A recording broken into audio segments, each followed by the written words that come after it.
Hello students, welcome to bankers ground. Bankers ground में आप सभी का हार्दिक स्वागत है। So this is Tanvi and आज मैं आपको ये बताऊंगी कि आपका जो एसबीआई पीओ का प्री एग्जाम आने वाला है उसमें जो रीजनिंग का सेक्शन है उसमें आप किस तरीके से 25 प्लस स्कोर कर सकते हैं सिर्फ और सिर्फ 20 मिनट में।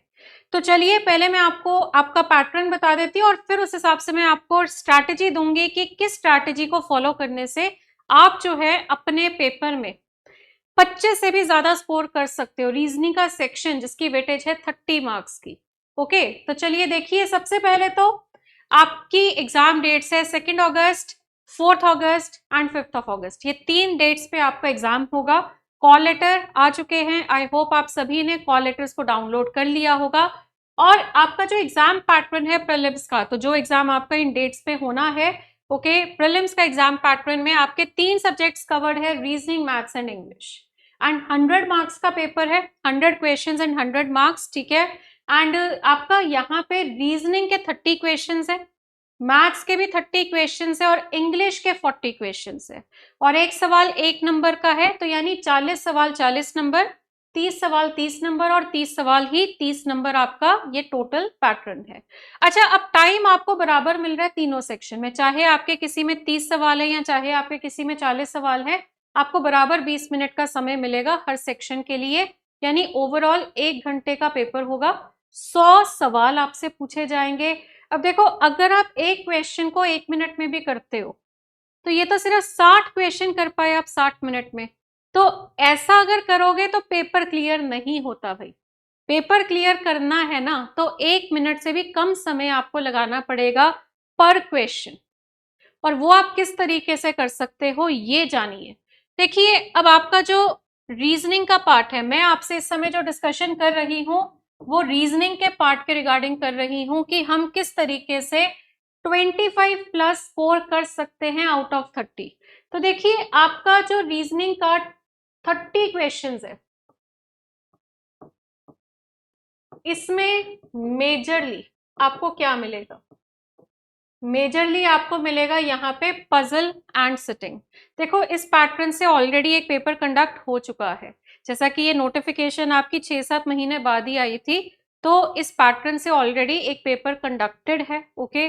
और उस टाइम भी जो हमने ऑब्जर्व किया था और इस बार जो हो सकता है, दोनों चीजों को मिलाते हुए देखिए, रीजनिंग में अप्रोक्सीमेटली 20 से 25 सवाल आपके, अप्रोक्सीमेटली 20 से 25 क्वेश्चन आपके होने वाले हैं पजल और सिटिंग के।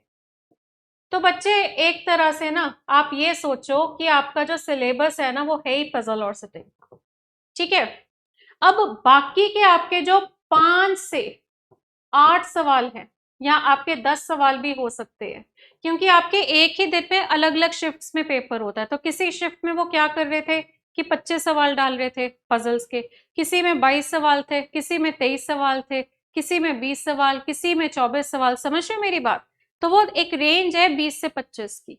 तो 20 से 25 आपके पजल और सिटिंग के होंगे और बाकी जो क्वेश्चन बचेंगे, बाकी जो सवाल बचेंगे वो आपके होंगे इनइक्वलिटीज के, यानी वो जो ग्रेटर स्मॉलर इक्वल वाला होता है, ठीक है, ब्लड रिलेशन के या फिर डायरेक्शंस के, ठीक है, या फिर आपका जो है कोडिंग डिकोडिंग, ओके, या फिर आपका कंपैरिजन ऑफ रैंक।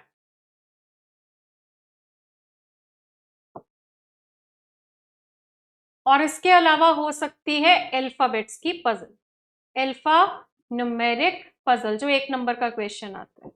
अब आपको मैं प्रॉपर क्वेश्चन बताने वाली हूँ कि किस तरह के क्वेश्चन आएंगे। देखो, पजल जो मैंने आपको बताई 20 से 25 नंबर की है। अब ये 20 से 25 नंबर की जो पजल है उसमें एक तो आपकी फ्लोर वाली पजल आती है और फ्लोर वाली भी आती है, फ्लोर एंड फ्लैट वाली भी आती है, ठीक है। उसके बाद आपकी डेजिग्नेशन वाली, हाँ जी, डेजिग्नेशन वाली पजल की ये जर्नल मैनेजर है, ये सेक्रेटरी है, ये मैनेजर है, ये आपका जो है ये अकाउंटेंट है। तो वो जो डेजिग्नेशन दिए होते हैं तो उनको आपको सीक्वेंस में लिखना होता है। या फिर आपकी बॉक्स वाली, या फिर आपकी डेट्स होती है, कि जैसे उसने बोल दिया कि 15 और 18 तारीख है, 3 महीने उसने बता दिए, ठीक है। तो ये अलग अलग तरह की पजल्स जो है ये आपके पेपर में पूछी जाएगी। तो मैंने आपको हर टाइप एक बार बता दी है, तो आप इन सभी टाइप्स के क्वेश्चन की प्रैक्टिस जरूर करना, ठीक है। और आपको मैं एक और बात बता दूं कि फ्लोर वाला या बॉक्स वाला जो क्वेश्चन है, 9 वेरिएबल्स के क्वेश्चन भी आए हैं। ये मत सोचना कि पीओ का प्री है तो 6 या 7 वेरिएबल होंगे, नहीं, 9 वेरिएबल्स का क्वेश्चन आता है। तो कोशिश करो आप जो प्रैक्टिस कर रहे हैं वो 9 वेरिएबल की कर रहे हैं, कि 9 फ्लोर है, 10 बॉक्सेस हैं या 9 बॉक्सेस हैं, ठीक है। आपको जो डेट्स वाले क्वेश्चन होते हैं वहां पे मान लो 4 महीने दी हुई हैं और 4 महीने के साथ 2 डेट्स उसने बता दी आपको, तो उस हिसाब से आपके 8 दिन बन जाएंगे, है ना। तो 8, 9, 10 इतने वेरिएबल की पजल की प्रैक्टिस आपको करनी है, ओके। अच्छा, इसके बाद आपके अरेंजमेंट की अगर मैं बात करूं, वो सब तो चलो है ही है। लीनियर वाले में 2 तरह के आते हैं। एक तो आपका मिक्स स्पेसिंग वाला, कि आपके एक ही रो में कुछ लोग नॉर्थ देख रहे हैं और कुछ लोग साउथ देख रहे हैं, या फिर आपका डबल रो होता है कि एक दूसरे की तरफ देख रहे हैं, या फिर आपका अनसर्टेन नंबर, कि आपको वो बता ही नहीं रहा, आपको वो बता ही नहीं रहा कि एक रो में कितने लोग हैं। आपको वहां पे खुद पूछेगा कि बताइए कितने लोग होंगे इस पूरी रो में, बस इतना बताएगा, इसके लेफ्ट में ये बैठा है, इसके राइट में ये बैठा है, इसके लेफ्ट में इतने लोग बैठे हैं, इसके राइट में इतने बैठे हैं। तो आप उसका एक डायग्राम बनाकर पता करोगे कि इस पूरी रो में कितने लोग बैठे हैं, ठीक है। अच्छा, फिर उसके बाद आपका स्क्वायर या फिर रेक्टेंगल, स्क्वायर वाली पजल कर लो, रेक्टेंगल वाली पजल कर लो, सर्कुलर भी आती है, ठीक है, सर्कुलर भी आती है। अब बच्चे प्रॉब्लम पता है क्या है, प्रॉब्लम ये है कि आपका पेपर है अलग अलग शिफ्ट्स में, एक ही दिन में 4 शिफ्ट होती है। तो टोटल अगर हम देखें 3 डेट्स हैं एग्जाम की, आपकी 3 डेट्स पे पेपर हो रहा है और एक डेट पे आपकी 4 शिफ्ट है। तो यानी कुल मिलाकर 12 शिफ्ट में पेपर होना है। तो 12 शिफ्ट में अगर पेपर हो रहा है और एक शिफ्ट में अगर हम देख रहे हैं कि 20 से 25 क्वेश्चन अगर आपके पजल के हैं, तो आप लेकर चलो, हाँ जी, आप लेकर चलो, यहाँ पे आपको 5 सेट मिलेंगे पजल के। तो अब वो 5 सेट जो होते हैं वो कौन से हो सकते हैं? हो सकता है एक शिफ्ट में फ्लोर का आ रहा हो, दूसरी शिफ्ट में फ्लोर की जगह बॉक्स का आ रहा हो, तीसरी शिफ्ट में फ्लोर और फ्लैट का आ रहा हो, किसी और शिफ्ट पे अनसर्टेन नंबर का आ रहा हो, है ना। तो ये आपकी थोड़ी सी वेरिएशन रहती है अलग अलग शिफ्ट में। तो अगर आप मुझसे ये पूछोगे इंपॉर्टेंट टॉपिक्स, तो बच्चे इंपॉर्टेंट टॉपिक्स आपके बन ही नहीं सकते, क्योंकि अगर हम सारी शिफ्ट्स को जोड़े तो ये सब कुछ है जो मैंने इस समय आपके सामने लिखा है, ओके। तो आप प्रैक्टिस करते हुए ये जरूर देखना कि ये मैंने जितनी टाइप्स की पजल लिखी है, ये सारी टाइप्स की पजल की आपकी बढ़िया और सफिशिएंट प्रैक्टिस हो गई हो। इस चीज को जरूर देख लेना, क्योंकि बच्चे अनसर्टेन नंबर की प्रैक्टिस कई बार कम करते हैं, तो इसकी अच्छे से प्रैक्टिस कर लेना, ठीक है। अब ये तो बात हुई पजल और आपके अरेंजमेंट्स की। अब मैं बात करूंगी कि जो बाकी के 5 सवाल है, या आपके जो 6, 7, 8 जितने भी आएंगे, 5 से 8 जितने भी सवाल होंगे, उसमें इनइक्वालिटी का तो देखो डायरेक्ट क्वेश्चन होता है, वही ग्रेटर, स्मॉलर, इक्वल, आपको इक्वेशन दी होती है, आपको उस इक्वेशन में बता देगा और पूछेगा बताओ इनमें से कंक्लूजन में से कौन सा सही है और कौन सा गलत है, ठीक है। ब्लड रिलेशन का वो छोटा सा एक पैराग्राफ होता है 2-3 लाइनों का, है ना, ये इसका फादर है, ये इसकी मदर है, ये इसकी डॉटर है, उस तरह का पैराग्राफ होगा। और नीचे 2 या 3 सवाल तो मुश्किल है, 2 या 1 सवाल आपसे वो पूछ सकते हैं।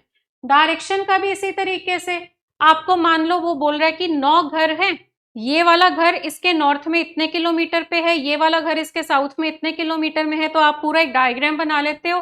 फिर पूछते हैं कि ये वाला घर इससे किस डायरेक्शन में पड़ रहा है या कितनी दूरी पे पड़ रहा है, या तो डिस्टेंस पूछ लेगा या डायरेक्शन पूछ लेगा। उसके बाद सिलोगिज्म, सीधा सीधा सिलोगिज्म आता है, ठीक है। यहाँ रिवर्स सिलोगिज्म नहीं आता, वो मेंस में आता है, ठीक है। प्री में आपका सीधा सा सिलोगिज्म आएगा, जो कि आपका स्टेटमेंट दी होगी, डायग्राम आपने बनाना है। पर सिलोगिज्म की प्रैक्टिस अगर आप कर रहे हैं तो ओनली अ फ्यू की बहुत बढ़िया प्रैक्टिस कर लेना। ओनली अ फ्यू बहुत इंपॉर्टेंट है सिलोगिज्म में, ये वाला ही स्टेटमेंट आपको वो देगा, ठीक है। अच्छा, इसके बाद सिलोगिज्म के बाद नेक्स्ट आपका वो जो क्वेश्चन आता है ना, how many pair of letters, जो मैंने आपको अल्फा न्यूमेरिक पजल बोली है उसमें ये वाला क्वेश्चन आता है, how many pair of letters are there in the word, है ना, ये होता है ना, ये वाला जरूर आपके पेपर में होता है। और ये तो ऐसा क्वेश्चन है, ये वो हर शिफ्ट में डालते हैं। उसके बाद आपका कोडिंग डिकोडिंग से कौन सा आता है, Chinese coding decoding. New pattern coding decoding नहीं आती है, चाइनीज कोडिंग डिकोडिंग होती है, जिसमें कि आपको एक स्टेटमेंट दी होगी और फिर वो बोलेगा कि इसका कोड है का रा ला पा, जिसका कोई मतलब नहीं समझ आता, तभी उसको चाइनीज कोडिंग डिकोडिंग बोलते हैं, ठीक है। तो फिक्स्ड और जम्बल्ड वाला रूल के अंडर वो आता है, तो आराम से हो जाते हैं सेशन में, बच्चे बहुत फास्ट करते हैं उसको सॉल्व। तो चाइनीज कोडिंग डिकोडिंग के भी 2 से 3 क्वेश्चन देंगे, 5 सवाल मुश्किल है, क्योंकि 30 सवाल तो टोटल आ रहे हैं रीजनिंग के। और पजल और सेटिंग के साथ आईबीपीएस वाला कभी कॉम्प्रोमाइज करेंगे नहीं, पजल और सेटिंग तो किसी भी हालत में वो कम नहीं करेंगे। तो अगर वो कुछ छेड़छाड़ करेंगे, मतलब अगर किसी चीज की वेटेज वो कम करेंगे, तो वो यही वो चीजें हैं जिसकी वेटेज कम होती है। पजल सेटिंग आपका कभी भी कम नहीं हो सकता। वो तो देखो, जब आपके 35 सवाल आते थे ना एसबीआई पीओ में, तब भी उस टाइम पे भी वो 20 से 25 ही पजल देता था, और इस बार इन्होंने 5 सवाल कम कर दिए, तब भी उन्होंने पजल का नंबर उतना ही रखा है। यानी 20 से 25 क्वेश्चन पिछली बार आए हैं पजल के आपके एसबीआई पीओ के प्री में। ओके, तो ये आपका चाइनीज कोडिंग डिकोडिंग हो गया। ओके, अच्छा, अब उसके बाद देखिए सिलोगिज्म, ये सारी चीजें जो मैंने आपको बताई है, ये पेपर में मैंने पर्टिकुलर क्वेश्चन आपको बता दिए कि इस चैप्टर का कौन से पर्टिकुलर चीज है जिसके ऊपर आपको फोकस करना है। अच्छा, एक और चीज होती है, find the odd one out. ये बड़ा इंपॉर्टेंट है, ये हर शिफ्ट में मिलता है। Find the odd one out, ये 1 नंबर का ये वाला सवाल और 1 नंबर का ये वाला सवाल। अब ये क्या होता है कि आपको ना नीचे 5 ऑप्शंस में कुछ कुछ अल्फाबेट्स का कॉम्बिनेशन दिया होगा, आप उनकी पोजीशन लिख के देखते हो कि हर ऑप्शन में मान लो +P+3 हो रहा है, तो जो आपका एक ऑप्शन है जहां पे वो रूल फॉलो नहीं हो रहा, जो कि बाकी 4 में हो रहा है, तो वो ऑड वन आउट है। तो उसके लिए पोजीशन आना बहुत जरूरी है, अल्फाबेट्स की पोजीशन अच्छे से आनी चाहिए आपको। देखो, एक एक सवाल बहुत जरूरी है आपके लिए। माना प्रीलिम्स को क्वालिफाई करना है, मान लिया, बट कंपटीशन हार्ड है, एसबीआई का पेपर है, वो फीलिंग मत लेके जाया करो कि पेपर में क्वालिफाइंग मार्क्स चाहिए ना। ये मेरिट है, यहाँ क्वालिफाइंग मार्क्स नहीं होते, यहाँ मेरिट होती है। आपकी वैकेंसीज जो होती है ना, आपकी वैकेंसीज का कुछ नंबर ऑफ टाइम्स के ही बच्चों का पेपर क्लियर किया जाता है, ठीक है। तो वो कट ऑफ हाई भी जा सकती है, और इस बार जो है आपकी एप्लीकेशंस तो चलो थोड़ी कम आई है, आई थिंक 6 लाख अराउंड थी आपकी एप्लीकेशंस, बट वैकेंसीज भी तो आपकी कम है ना, तो वो भी चीज है, दोनों फैक्टर है, एक चीज में फायदा है तो एक में नुकसान है। तो चलिए, ये सारे टॉपिक्स मैंने आपको बता दिए। ये how many pair of letters पे आपको टाइम लगता है, इसकी थोड़ी एक्स्ट्रा प्रैक्टिस कर लेना। अब देखो, मेरा जो सेशन है वो है हाउ टू स्कोर 25 प्लस के ऊपर। तो अभी तो मैं आपको ये बता रही हूँ पेपर में आना क्या है। अभी तक मैंने आपको ये बता दिया है कि आपका ये जो पेपर हो रहा है ना, चाहे वो 2 को है, 4 को है या 5 को है, आपको पेपर में क्या सब मिलने वाला है वो सब मैंने आपको बता दिया। अब आपका काम क्या है, प्रैक्टिस।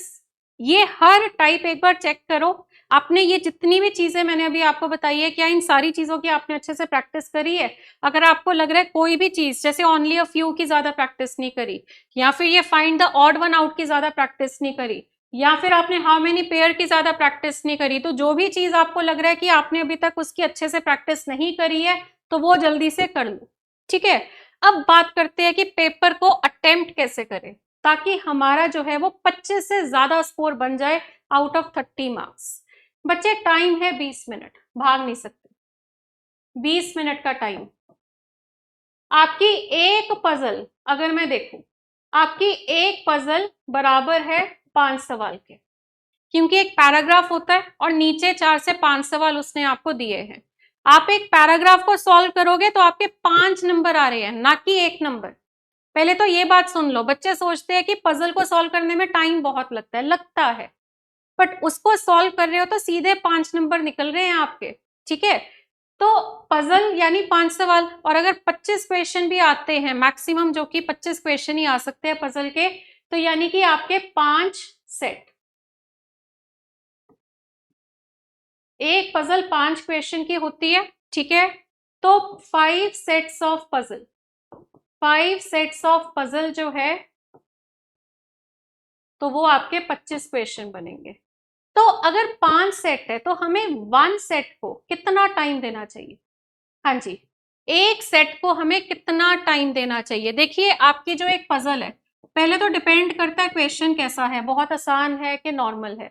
मुश्किल नहीं आता, मेंस में डालेंगे मुश्किल वाला, प्रीलिम्स में इतना मुश्किल नहीं आता।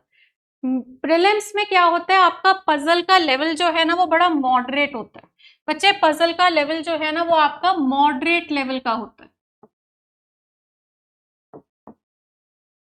अब होता क्या है, अगर वो मॉडरेट लेवल से थोड़ा नीचे चला गया तो आप कहते हो पेपर आसान था, अगर वो मॉडरेट लेवल से थोड़ा ऊपर चला गया तो आप कहते हो पेपर मुश्किल था। तो मॉडरेट के आसपास रहेगा। वेरिएबल मैंने बता दिया आपको, नॉन वेरिएबल वाली पजल्स की ही आपको प्रैक्टिस करनी है। तो अब यहाँ पे एक सेट को करने में कितना टाइम लगेगा? देखो बच्चे एक सिंपल सी बात है, एक सेट जो होता है, मैं सुबह ना 10 बजे सेशन ले रही हूँ और वहां पे आपको मैं बताना चाहूंगी बच्चे एक एक मिनट में पजल सॉल्व कर रहे हैं, क्योंकि उनकी मैंने इतनी प्रैक्टिस करवा दी है। पर एक आइडियली मैं आपको बताना चाहूंगी कि 1.5 से 2 मिनट तो लगता है आपका पजल को सॉल्व करने में, सिर्फ उस पैराग्राफ को हल करने में। और आधा मिनट, हाफ मिनट यानी 30 सेकेंड्स इसमें ऐड कर दो आप, तो 2.5 मिनट बने, 2.5 मिनट का समय बना। और ये कंसिडर करते हुए कि पेपर में आप घबरा रहे हो, देखो आइडियली आपका एक पैराग्राफ जो है वो 1.5 से 2 मिनट में हल हो जाता है। फिर उस पैराग्राफ के सोल्यूशन को देख देख के आंसर मार्क कर रहे हो, उसमें आपका आधा मिनट लगता है, आइडियली बता रही हूं मैं। तो ये कितना हो गया, ये आपका मैक्सिमम 2.5 मिनट बने, है ना? तो ये आपके मैक्सिमम 2.5 मिनट बने। 30 सेकेंड्स मैंने और ऐड कर दिए जो आपको घबराहट होती है उसके। तो ले दे के 3 मिनट बन रहे हैं एक पजल के, इससे ज्यादा टाइम एक्सेप्टेबल नहीं है। वैसे तो 3 से कम होना चाहिए, पर आपकी जो एक पजल है ना, एक पजल अप टू 3 मिनट्स में हो जानी चाहिए। और ये 3 मिनट में हमारा 1.5 से 2 मिनट है सॉल्विंग के, 0.5 मिनट, आधा मिनट है आपका आंसर मार्किंग का, आंसर जो आपको मार्क करना है देख के, ठीक है? और आधा मिनट मैं आपको दे रही हूं डरने का, ये लो, आधा मिनट आपका डरने का, ये लो। डर की वजह से स्पीड स्लो हो जाती है। तो हर चीज को कंसिडर करते हुए मैंने आपको बता दिया है कि एक पजल जो है अप टू 3 मिनट्स के अंदर हो जानी चाहिए। और अगर आप 3 मिनट में एक पजल को कर लेते हो तो 3 इंटू 5 कर दो, कितने हुए? 15 मिनट हो गए। तो बच्चे आपका तो 20 मिनट का टाइम था, आपका तो 20 मिनट का टाइम था पेपर का। तो 15 मिनट में आप जो है 5 पजल कर सकते हैं, ठीक है? अब कितना टाइम बचा? 5 मिनट बचे। तो अब ये जो 5 मिनट बच रहे हैं उसमें आपके जो बाकी के वो मिसलेनियस 5-6 सवाल है ना, जो शायद इनइक्वालिटीज के हो, सिलोगिज्म के हो, वो सब हो जाएंगे, ठीक है? तो ये तो मैंने आपको बता दिया टाइम डिस्ट्रीब्यूशन कि किस सवाल में कितना टाइम लगेगा, ठीक है? अगर आपको लग रहा है कि कोई पजल जो है, जैसे आप क्वेश्चन स्टार्ट करते हो, ठीक है, अब किस सीक्वेंस में अटेम्प्ट करना है वो भी मैं बताऊंगी, बट यहाँ पे आपको मैंने बता दिया कि आइडियली हर क्वेश्चन को कितना टाइम लगता है। तो एक पजल जो है अप टू 3 मिनट्स में हो जाती है नॉर्मली, ठीक है? और आपका जो बाकी के सिलोगिज्म वगैरह के क्वेश्चन है वो तो देखो उसका एक सवाल जो है 30-40 सेकेंड मैक्सिमम, आंसर मार्क करना, सॉल्व करना, सब मिलाकर मैं बोल रही हूँ 30 से 40 सेकेंड लगते हैं बस। तो वो जो बाकी के जो 5-6 क्वेश्चन है, ये तो 5 मिनट बचे हैं, आपको वो 5-6 क्वेश्चन सॉल्व करने में 5 मिनट नहीं लगेंगे, 2 से 2.5 मिनट में आपके ये 5 से 6 क्वेश्चन हो जाते हैं।